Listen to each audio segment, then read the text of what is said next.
Hello friend, welcome back to my channel. I hope आप सभी अच्छे होंगे। जैसा कि आप सभी जानते हैं, मैं आपके लिए साइंस की प्रिपरेशन करा रही हूँ, सीटेट की भी और बीपीएससी का जो एग्ज़ाम है उसकी भी। चलिए तो आज हम देख लेते हैं। हमारा आज स्टार्ट है चैप्टर नंबर 5। ठीक है, कौन सा चैप्टर है? चैप्टर नंबर 5, 6th क्लास का शरीर में गति। तो अब हम इसको रीड कर लेते हैं कि चैप्टर में से कौन कौन से और किस टाइप के क्वेश्चंस बनते हैं। चलिए, बिल्कुल शांत होकर बैठिए तथा अपने शरीर में होने वाली गतियों का अनुभव कीजिए। आप समय समय पर अपनी पलकें तो झपकते ही होंगे। श्वास लेते समय अपने शरीर में होने वाली गतियों का प्रेक्षण कीजिए। हमारे शरीर में स्वतः ही अनेक गतियाँ निरंतर होती रहती हैं। जब आप अपनी नोटबुक में लिखते हैं तब आपके शरीर का कौन सा भाग गति करता है? तो आपको सभी को पता होगा, जब हम लिखते हैं तो हमारा हाथ जो है, फिंगर्स हैं, वो गति करते हैं। आगे है, जब आप मुड़कर अपने मित्र को देखते हैं तब आपके शरीर का कौन सा भाग गति करता है? उपयुक्त सभी उदाहरणों में आपके उस स्थान पर रहते हुए भी आपके शरीर का कोई ना कोई भाग गति करता है। जब भी हम कुछ काम करते हैं तो हमारी बॉडी का कोई ना कोई पार्ट काम करता है, ऐसा सभी को पता है। आप एक स्थान से दूसरे स्थान पर जाते हैं। आप उठकर अपने अध्यापक के पास जाते हैं, कक्षा के बाद विद्यालय के मैदान में जाते हैं अथवा विद्यालय के बाद अपने घर जाते हैं। तो इस स्थिति में आप एक स्थान से दूसरे स्थान तक वास्तव में चलकर जाते हैं। ये बात सभी को पता है कि जब हम एक स्थान से दूसरे स्थान पर जाएंगे तो हम चलकर जाते हैं। आप चलकर, दौड़कर या कूदकर एक स्थान से दूसरे स्थान पर जाते हैं। ठीक है, आगे देख लेते हैं। आइए अपने मित्रों, अध्यापकों एवं अभिभावकों से चर्चा करके 5.1 भरते हुए यह देखते हैं कि सारणी है ये वाली। यह देखते हैं कि जंतु एक स्थान से दूसरे स्थान तक किस प्रकार गमन करते हैं, मतलब कि किस प्रकार जाते हैं या कैसे जाते हैं। चलकर, टहलकर, दौड़कर, उड़कर या छलांग मारकर या रेंगकर एवं तैरना इत्यादि जंतुओं के एक स्थान से दूसरे स्थान तक जाने के कुछ ढंग हैं। तो देख लेते हैं कौन कौन से ढंग हैं। गाय कैसे जाती है? पैरों से जाती है, चलकर। मनुष्य कैसे जाता है? पैरों से जाता है, चलकर। सांप पूरे शरीर से जाता है, रेंगकर। इसी तरह पक्षी जो होते हैं वो अपने पंखों से जाते हैं, उड़कर। कीट भी उड़कर जाते हैं। मछली जो होती है वो अपने फन से। ठीक है, जंतुओं के एक स्थान से दूसरे स्थान तक जाने के तरीके में इतनी अधिक विविधता क्यों है? क्या कारण है कि अनेक जंतु चलते हैं जबकि सांप रेंगता है और मछली तैरती है? मानव शरीर एवं इसकी गतियाँ। जंतुओं की विविध गतियों पर ध्यान देने से पूर्व आइए अपने शरीर की कुछ गतियों को ध्यानपूर्वक देखें। मतलब जो ह्यूमन बॉडी है उसकी जो मूवमेंट होता है उसके बारे में देखते हैं। क्या आपको विद्यालय में शारीरिक व्यायाम करते समय आनंद आता है? विद्यालय में शारीरिक व्यायाम करते समय आपके हाथ एवं पैर किस प्रकार गति करते हैं? आइए हमारा शरीर जिन गतियों को करने योग्य है, हम उनमें से कुछ शारीरिक गतियों को करने का प्रयास करें। ठीक है, चलिए देखते हैं। एक काल्पनिक विकेट पर काल्पनिक गेंद फेंकने का प्रयास कीजिए। बहुत पुराना एक विकेट है, उस पर क्या करेंगे? गेंद फेंकने का प्रयास करेंगे। क्या आप अपना हाथ किस प्रकार घुमाते हैं? क्या आपने इसे अपने कंधे से वृत्ताकार रूप में घुमाते हैं? क्या आपका कंधा भी गति करता है? पीठ के बल लेट जाइए तथा अपने पैर को कूल्हे के चारों ओर घुमाइए। अपनी भुजा को कोहनी से ऊपर नीचे कीजिए। इसी प्रकार पैरों को घुटने से मोड़िए। अपने हाथों को अपने पासर में सीधा तानिए। भुजा को मोड़ते हुए अंगुलियों से कंधे को छूइए। आपने अपने हाथ का कौन सा भाग मोड़ा, ये आपको देखना है। आप इस एक्टिविटी को करके देख सकते हैं। हाथों को सीधा तानकर नीचे की ओर झुकने का प्रयास कीजिए। क्या आप ऐसा कर पाते हैं? देखिएगा, क्या आप ऐसा कर पाते हैं? अपने शरीर के विभिन्न हिस्सों से गति करने का प्रयास कीजिए एवं प्रेक्षणों को सारणी 5.2 में नोट कीजिए। क्या कारण है कि हम अपने शरीर के कुछ अंगों को तो स्वतंत्र रूप से किसी भी दिशा में घुमा सकते हैं, जबकि कुछ अंगों को केवल एक ही दिशा में घुमा सकते हैं। ओके, हम अपने शरीर के कुछ भागों को घुमाने में असमर्थ क्यों रहते हैं? ये हमें देखना है कि हमारा जो शरीर है उसमें हम कुछ बॉडी के पार्ट्स ऐसे हैं जिनको हम घुमा नहीं सकते। तो हम देखते हैं क्रियाकलाप फर्स्ट। बताओ एक्टिविटी 1। एक पैमाने को अपने हाथ पर चित्र 5.1 में दर्शाए हुए स्थिति, देखो ये दिखाया हुआ है, इस तरह से आपको क्या करना है, मध्य में रख के उसको बांध लेना है। अपने मित्र से पैमाने तथा हाथ को एक साथ बांधने के लिए कहिए। अब अपनी कहानी को मोड़ने का प्रयास कीजिए। क्या आप इसे मोड़ पाते हैं? तो आप इस एक्टिविटी को करके देख सकते हैं कि क्या आप इस एक्टिविटी को कर पाते हैं, अपने हाथ को मोड़ पाते हैं। चलिए आगे देखते हैं।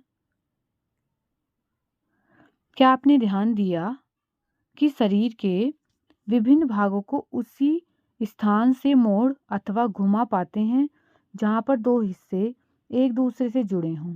उदाहरण के लिए कोहनी, कंधा अथवा गर्दन। क्या आप ऐसे कुछ अन्य भागों के नाम बता सकते हैं?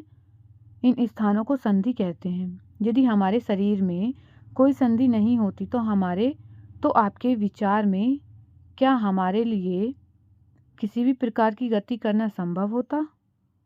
वास्तव में इन संधियों को कौन सी वस्तु परस्पर बांधती है? देख लेते हैं जो ये संधियां हैं इनको कौन सी वस्तु परस्पर बांधती है। अपनी अंगुली द्वारा अपने सिर, चेहरे, गर्दन, नाक, कान, कंधे के पीछे, हाथ, पैर, अंगुली एवं पादा अंगुलियों को दबाइए। मतलब जो भी आपकी बॉडी के पार्ट्स हैं उनको दबाइए उंगली के द्वारा। क्या आपने ऐसा अनुभव किया कि आपकी अंगुली किसी कठोर वस्तु को दबा रही है? ये कठोर संरचनाएं अस्थियां हैं। ये जो होती हैं हमारे बॉडी में अंदर जो होती हैं वो हड्डियां होती हैं। अपने शरीर के अन्य भागों में इस प्रक्रिया को दोहराइए। इतनी सारी अस्थियां, जब अस्थियों को नहीं मोड़ा जा सकता तब हम अपनी कोहनी को कैसे मोड़ लेते हैं?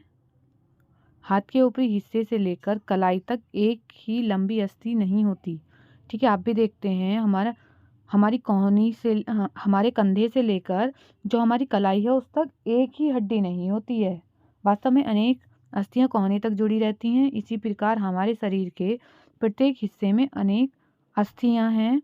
हम अपने शरीर को कैसे उसी स्थान पर हिलाया झुला नहीं सकते जहां ये अस्थियां एक दूसरे से मिलती हैं। ठीक है, आगे देखते हैं। विभिन्न गतिविधियां में विभिन्न प्रकार की गतियों के लिए हमारे शरीर में अनेक प्रकार की संधियां होती हैं। आइए उनमें से कुछ के बारे में जानें। कौन कौन सी हैं? नंबर 1 दे रखी है कंदुक खल्लिका संधि। ये होती कौन सी है मैं आपको एक्सप्लेन करके ही बताती हूँ। एक्टिविटी 2 देखते हैं। कागज की एक पट्टी को एक बेलन के रूप में मोड़िए। रबड़ अथवा प्लास्टिक की एक पुरानी गेंद में एक छेद करके उसमें मोड़े हुए कागज के बेलन को डालिए। जैसा कि 5.2 में दर्शाया गया है। आप कागज के बेलन, देखते हैं 5.2 कौन सी एक्सरसाइज है। सही पिक्चर है, देखो ये दे रखी है, को गेंद पर भी चिपका सकते हैं। गेंद को एक छोटी कटोरी में रखकर चारों ओर घुमाने का प्रयास कीजिए। गेंद को जब आप एक कटोरी में रखेंगे तो क्या करेंगे, उसको घुमाने का प्रयास करेंगे। क्या गेंद कटोरी में स्वतंत्र रूप से घूमती है? क्या कागज का बेलन भी घूमता है? तो आप देख सकते हैं जो कटोरी है, कटोरी में जो गेंद रखी है वो घूम जाएगी। अब कल्पना कीजिए कि कागज का बेलन आपका हाथ है तथा गेंद आपका एक सिरा है।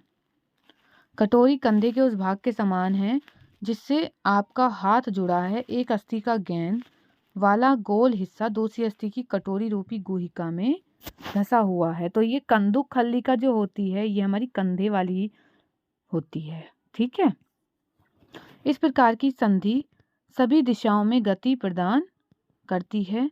क्या आप इन गतियों में उपरोक्त प्रकार की संधि का कोई अन्य उदाहरण खोज सकते हैं? देखिए ये जो दिख रही है आपको पिक्चर में, ये इसी टाइप से तो होता है। ये यहाँ हमारी गर्दन होती है, ये हैंड होता है और ये यहाँ बिल्कुल कंधे के यहाँ जुड़ी हुई होती है। ठीक है, इस अनुभव के प्रारंभ में शरीर के विभिन्न भागों को हमारे द्वारा दी गई गतियों का स्मरण कीजिए। तो ये जो गुहिका है, कटोरी रूपी गुहिका कहाँ लगी होती है? कंधे की हड्डी में। वो कौन सी है? कंदुक खल्लिका संधि। आगे पढ़ लेते हैं। आगे है धुराग्र संधि। गर्दन तथा सिर को जोड़ने वाली संधि धुराग्र संधि है, जो गर्दन और सिर को जोड़ती है। ये आपको याद रखनी है, क्योंकि इनके नेम ही आ जाते हैं कि धुराग्र संधि कौन सी बॉडी के कौन से पार्ट को जोड़ कर रखती है, तो वो जोड़ कर रखती है गर्दन और सिर को।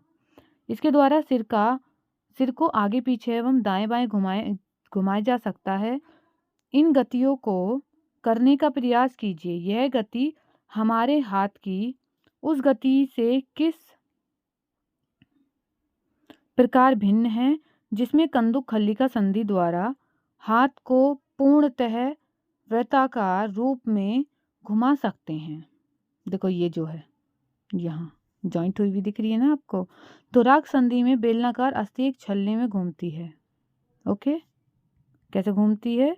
एक छल्ले में। अब हम देखते हैं हिंज संधि कौन सी होती है। घर के किसी दरवाजे को बार बार खोलिए और बंद कीजिए। इसके कब्जों को ध्यानपूर्वक देखिए। यह दरवाजे को आगे और पीछे की ओर खुलने देता है। ओके, हिंज संधि का ये काम होता है। अब देखते हैं हिंज संधि होती कौन सी है, ये भी हमें पता चलेगा नीचे वाली एक्टिविटी में। तो अब हम देखते हैं एक्टिविटी 3। आइए कब्जे की गति के प्रकार को देखें। एक मोटे कागज अथवा गत्ते का एक बेलन बनाएं, जैसा कि पिक्चर इसमें दिया हुआ है।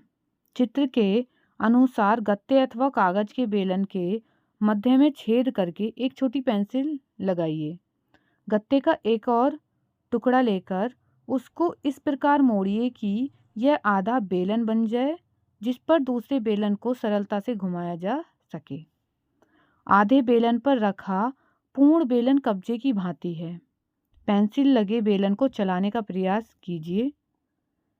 यह किस प्रकार गति करता है? यह गति आपके द्वारा बनाए गए कंदुक खल्लिका संधि की गति से किस प्रकार भिन्न है। ठीक है, इसको देखना है। हमने क्रियाकलाप 1 में कहानी में इस प्रकार की गति देखी थी। कहानी में देखी थी ना, हिंज जैसी संधि द्वारा गति की दिशा। ये पिक्चर है, अब देख लेते हैं ये कौन सी है। जो हिंज संधि होती है ये है घुटने की। ठीक है, जो कुछ हमने बनाया था वह एक हिंज से भिन्न है, लेकिन इससे यह पता चलता है कि हिंज एक दिशा में गति होने देता है।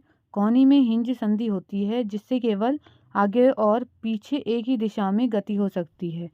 क्या आप ऐसी संधि के कुछ और उदाहरण सोच सकते हैं?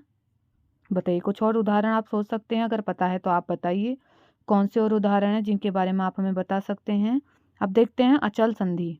तो हिंज संधि कहाँ पर होती है? कोहनी में और घुटने में। धुराग्र संधि हमारी गर्दन में होती है। अब देखते हैं अचल संधि। अचल संधि कौन सी है? हमारे सिर की अस्थियों के बीच की कुछ संधियां उन संधियों से भिन्न हैं जिनकी चर्चा हमने अब तक की है। ये अस्थियां इन संधियों पर हिल नहीं सकती। ऐसी संधियों को अचल संधि कहते हैं। जब आप अपना मुंह खोलते हैं तो आप अपने निचले जबड़े को सिर से दूर ले जाते हैं। अब अपने ऊपरी जबड़े को हिलाने का प्रयास कीजिए। क्या आप इसे गति दे पाते हैं? ऊपरी जबड़े पर कपाल के मध्य अचल संधि है। मतलब कि जो जबड़े और कपाल के मध्य जो खोपड़ी और जबड़ा है उसके बीच में जो संधि होती है वो अचल संधि होती है। ठीक है, हमने केवल कुछ संधियों की ही चर्चा की है जो हमारी अस्थियों को एक दूसरे से जोड़ती हैं। हमारे शरीर के विभिन्न अंगों को विभिन्न आकृतियाँ कौन प्रदान करता है? अब हम देखते हैं ये। यदि आप एक गुड़िया बनाना चाहते हैं तो आप पहले क्या बनाएंगे? संभवतः गुड़िया को एक आकृति प्रदान करने के लिए आप एक ढांचा तैयार करेंगे। सही बात है, सबसे पहले आप लोग एक ढांचा तैयार करेंगे। आप ऐसा नहीं करेंगे। हमारे शरीर की सभी अस्थियां ठीक इसी प्रकार शरीर को एक सुंदर आकृति प्रदान करने के लिए एक ढांचे का निर्माण करती हैं। इस ढांचे को कंकाल कहते हैं।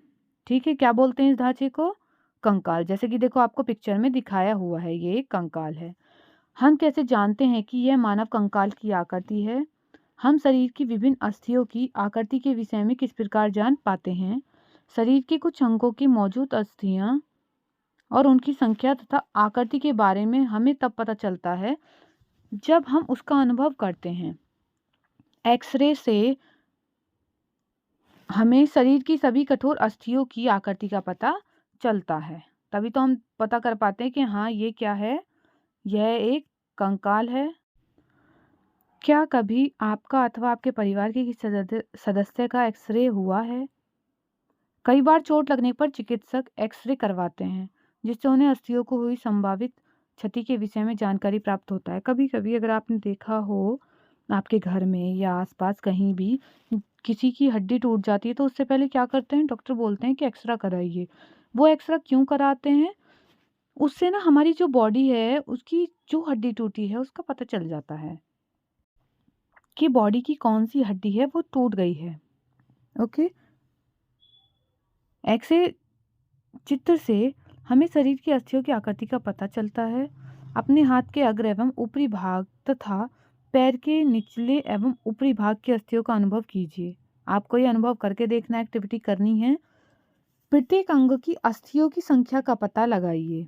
अपने घुटने और कोहनी की अस्थियों का ठीक इसी प्रकार अनुभव करें और एक्सरे चित्र से तुलना कर प्रत्येक भाग में अस्थियों की संख्या ज्ञात कीजिए। अपनी अंगुलियों को मोड़िए। आपको अपनी फिंगर्स को मोड़ के देखना है। क्या आप उन्हें प्रत्येक संधि स्थल पर मोड़ सकते हैं जहां पर जुड़ी हुई हैं? आपकी मध्यमा में कितनी अस्थियां हैं? अपनी हथेली के पिछले भाग का स्पर्श करके अनुभव कीजिए तथा इसमें अनेक अस्थियां हैं। क्या आपकी कलाई लचीली है? यह अनेक छोटी छोटी अस्थियों से बनी है, जिसे क्या बोलते हैं, कार्पेल कहते हैं। यदि इसमें मात्र एक ही अस्थि होती तो क्या होता? देखो आपको पिक्चर दिख रही है ना, ये जो जोड़ है आपकी फिंगर्स के, यहाँ से हम मोड़ सकते हैं और इनके बीच में जो एरिया है, ये वाला एरिया, हम इनको मोड़ नहीं सकते। तो जहाँ पर जॉइंट है वहाँ पर हम इनको मोड़ सकते हैं। तो आज के लिए हम इतना ही करेंगे। इसके आगे की क्रियाकलाप नंबर 4 है, वो मैं आपको नेक्स्ट वीडियो में कराऊंगी। और अगर वीडियो अच्छी लगी है तो वीडियो को लाइक कर दीजिए और कमेंट सेक्शन में बताइएगा कैसी लगी है वीडियो।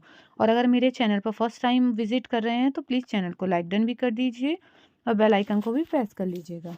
अगर कोई दिक्कत है तो आप मुझे कमेंट सेक्शन में पूछ सकते हैं। चलिए अब हम दूसरी वीडियो में मिलते हैं आपसे। Thank you for watching and bye bye, take care.